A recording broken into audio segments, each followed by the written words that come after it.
सकते हैं, लेकिन आप ये जो मैसेज डाल रहे हो ना कि बीजेपी की कार्यकाल में ना तो जवान सेफ है ना ये है। सर मेरी पोस्टिंग 2006 में J&K में थी, कुपवाड़ा में। वहाँ पे बॉर्डर पे एक रूल था, no first fire no more than 11 NM, यानी कि जब तक पाकिस्तान की तरफ से एक भी फायर नहीं आ जाता तुम कोई फायर नहीं करोगे। नो मोर देन 11 mm मतलब वो हमारे ऊपर RPG चलाएं, मोटरार चलाएं, कुछ भी चलाएं, हम 11 mm से ऊपर का राउंड नहीं चला सकते थे वहाँ पे। मेरे हाथ पे ओम गुदा हुआ है। इस ओम के गुदे होने की वजह से मुझे हाथ में रुमाल बांध के ड्यूटी करनी पड़ती थी वहाँ पे।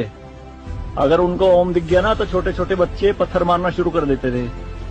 और सर श्रीनगर के लाल चौक पे 26 जनवरी के दिन बहुत बड़ा तिरंगा बिछा के जिंदी गाय काटी थी, जिंदी, और जिंदी की खाल उतारी थी सबके सामने, पूरी सेना के सामने यूनिट खड़ी थी वहाँ पे पूरी, और चक्कू लहरा के खूब बोलते थे, क्यों भाई हिंदुस्तानी कुत्तों, तुम्हारी माँ है ना ये, देखो क्या हाल करेंगे इसका हम। भाई कुछ नहीं उखाड़ सकते थे उनका। क्यों?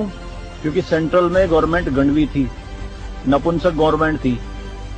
हमारे सर पे चौकी बना ली थी उन्होंने, जो LAC है ना, LOC, उस पे बिल्कुल वहीं 50 मीटर के दायरे में। और रात में बड़े बड़े स्पीकर पे माइक पे बोलते थे पाकिस्तानी रेंजर्स, अरे अपनी बहनों के एक रात के लिए हमें दे दो, क्या हुआ हिंदुस्तानी नपुंसको, चलाओ गोली। कुछ नहीं कर सकते थे उनका। 2014 में जब गवर्नमेंट चेंज हुई तो सेना अध्यक्ष बिपिन रावत साहब जब उनसे मिले तो उन्होंने बताया कि बॉर्डर के हालात खराब है सर, छूट नहीं है जवानों को कुछ भी। तो PM मोदी ने कहा था कि छूट मेरी तरफ से पूरी है, मैं नहीं जाऊंगा वहां लड़ने, तुम जाओगे।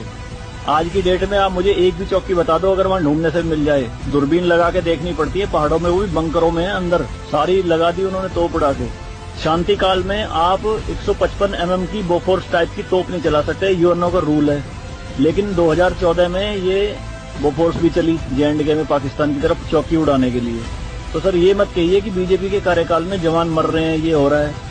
सर सेना के जो हाथ खुले हैं ना वो बीजेपी के कार्यकाल में खुले हैं। मैं इसका जीता जागता प्रत्यक्ष आपके सामने बैठ